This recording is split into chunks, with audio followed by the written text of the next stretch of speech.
सभी धर्म प्रेमी सज्जनों को सादर नमस्ते। साथियों, बहुत बहुत स्वागत है आपका मेरे इस यूट्यूब चैनल पर इस स्वाध्याय सत्संग रूपी आध्यात्मिक चर्चा में। उपनिषदों पर बात कर रहे हैं और उपनिषदों की श्रृंखला में कठोपनिषद इस समय प्रसंग में है। कठोपनिषद की पंचम वल्ली 10 श्लोक कल तक हमने पूरे कर लिए थे। आज 11वां श्लोक लेते हैं। सूर्यो यथा सर्वलोकस्य चक्षुर्न लिप्यते चक्षुषैर्वाह दोषः एकस्तथा सर्वभूतान्तरात्मा न लिप्यते लोकदुःखेन बाह्या। इसका भावार्थ है, सूर्य संसार की आंख है। हमारी आंखों के दोषों से उसमें कोई लेप नहीं आता। संसार के सब भूतों की अंतरात्मा वही एक ब्रह्म है। अंदर भी वही है, बाहर भी वही है। आंख के दोष से जैसे सूर्य निर्लेप रहता है, भूतों के दुखों से वैसे ही ब्रह्म निर्लेप रहता है।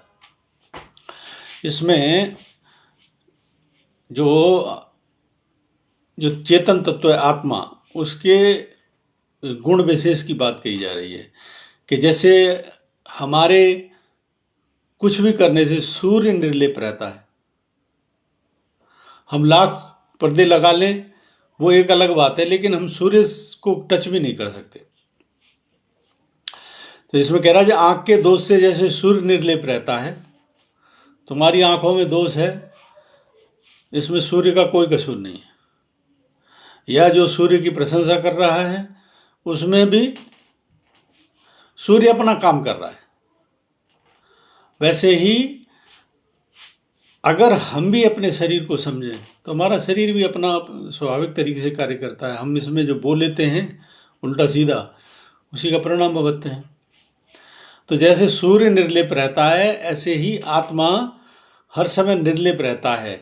तो फिर लिप्त क्या होता है? लिप्त कुछ नहीं होता, दरअसल उसके ही जो पर्दे जो पड़ जाते हैं, संस्कार के जो पर्दे पड़ जाते हैं, काम क्रोध लोभ मोह शोक, इसके वशीभूत होकर हम जो भी कार्य करते हैं वही संस्कार निर्मित हो जाता है। कर्म रूपी संस्कार वही चित्त पे जम जाता है। अन्यथा आत्मा तो सर्व सदा ही निर्लेप है।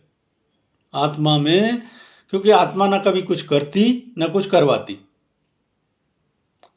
इसलिए निर्लेप, यानी उस पर कोई लेप चढ़ाया नहीं जा सकता। ये हमारे मन के ही पर्दे होते हैं। मन के पर्दे ही हट जाएं तो वो प्रकट हो जाता है, सब जगह प्रकट हो जाता है। इसको सबसे अच्छे तरीके से वो लोग आज के युग में, जबकि सबसे सुलभ है साक्षी भाव की साधना। साक्षी भाव की साधना में जो आदमी उतर जाए तो स्वयं हर समय व्यक्ति अनुभव कर सकता है कि चेतन सत्ता सदा ही निर्लेप। मेरी निपुणता है बिल्कुल साक्षी भाव की साधना कराने में। तो कैसे की जा सकती है ये मैं बता सकता हूं। तो क्योंकि चेतन तत्व है इसीलिए उसको कहते हैं, उसके गुण स्वभाव को अगर समझें तो इसलिए कहते हैं उसको निर्विकार। उसमें कोई विकार उत्पन्न ही नहीं हो सकता। विकार उसी चीज में उत्पन्न होता है जिसमें कुछ किसी के दोष गुणों को मिलाया जा सके। जिसमें कुछ मिलाया ही नहीं जा सकता तो वो निर्विकार इसीलिए कहा जाता है। निर्गुण भी उसको इसीलिए कहा जाता है, उसका नाम निर्गुण है इसीलिए क्योंकि उसमें गुण नहीं है, कुछ भी गुणातीत नहीं है। वो गुणातीत तत्व हैं, लेकिन उसके जो है ना, क्योंकि सब सारी प्रकृति जगत पर दृष्टि उसी की है, छाया उसी की है, तो ये तत्व उससे एक्टिवेट रहते हैं हमेशा। ये है इसमें कहने का तात्पर्य। तो उसमें कभी कोई गुण न उत्पन्न किया जा सकता न उसके द्वारा उत्पन्न किया जाता। ये तो प्रकृति के गुण स्वभाव अपने आप में बरतते हैं।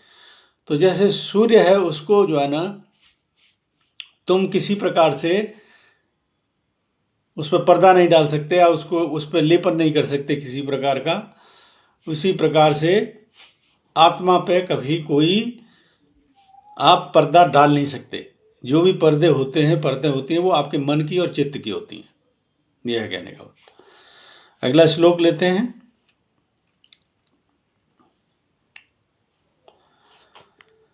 एको वशी सर्वभूतांतरात्मा एकम रूपम बहुधा यः करोति तमात्मस्थं ये नुपश्यन्ति धीरास्तेषां सुखम शाश्वतम नेतरेषाम्। इसका भावार्थ है, संसार स्वच्छंद नहीं, किसी के बस में दिखता है, वही एक बसी है। संसार को बस में करने वाला है, सब भूतों का अंतरात्मा वही है, एक रूप को अनेक रूप बनाने वाला वही है। आत्मा के भीतर का उसका वास है, वह आत्मस्थ है। आत्मा में बैठे हुए उस ब्रह्म को जो धीर पुरुष देख लेते हैं, उन्हें निरंतर सुख प्राप्त होता है, दूसरों को नहीं।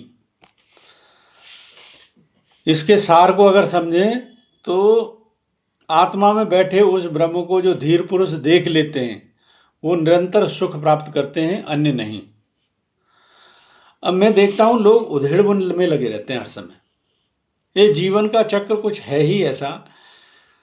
परमात्मा ने, हो सकता है जो है ना, जो इसके जो प्रथम वल्ली में जो प्रसंग चला है कि द्वितीय वल्ली में कि इंद्र के सामने ही यक्ष जो है ना क्यों गायब हो गया, क्योंकि इंद्र स्वयं में प्रकृति का स्वरूप है, ऐश्वर्य का स्वरूप है। तो ऐश्वर्य के सामने भी उसको बताने के लिए भी किसको आना पड़ा, यक्ष बन के आया, किसी ऐश्वर्यवानी स्त्री के रूप में। तो जैसे इंद्रिय गुण स्वभाव यहाँ है, वैसे इंद्रिय गुण स्वभाव है। इसका एक अर्थ ये भी ले सकते हैं कि इंद्रियों हमेशा जो है ना, एक इंद्रियों के सामने एक हमेशा पर्दा बना रहता है। तो यक्ष उसके सामने पूरी तरीके से शायद इसीलिए नहीं प्रकट हुआ क्योंकि इसमें जो भी व्यक्ति मन और इंद्रिय के उसमें काम कर रहे हैं, उनके सामने तो जो है ना प्रकृति ही दिखाई देगी उनको, चाहे भोग ऐश्वर्य में इसमें फंसाती है वो। इसीलिए शायद वो जो है ना ऐश्वर्य के रूप में प्रकट हुई थी, क्योंकि यहाँ पे उधेड़ बुन की दुनिया में लगे हुए गणित लगाते हैं। कल का भरोसा नहीं, गणित लगाते हैं, ऐसा कर लूंगा तो ये हो जाएगा, इसको लाभ पहुंचा दूंगा तो ऐसा हो जाएगा, उसको लाभ पहुंचा दूंगा तो ऐसा हो जाएगा। और कुछ भी ऐसे लोगों को जो इस प्रकार के गणित लगाते हैं, उनको कभी कुछ प्राप्त नहीं होता। ये मेरी बात को नोट कर लें ऐसे लोग कि कभी उनको सुखद परिणाम मिल जाए तो ऐसे व्यक्ति मेरे से आके मिल सकते हैं कि हमने देखो ऐसा कर दिया और हमको सुख मिल गया। कभी नहीं मिल सकता। सुख मिलता है केवल अपने अंदर से इस प्रकार की सारी विकार वृत्तियों को दूर करने से, सारे इस प्रकार के कुटिल चक्रों को दूर करने से।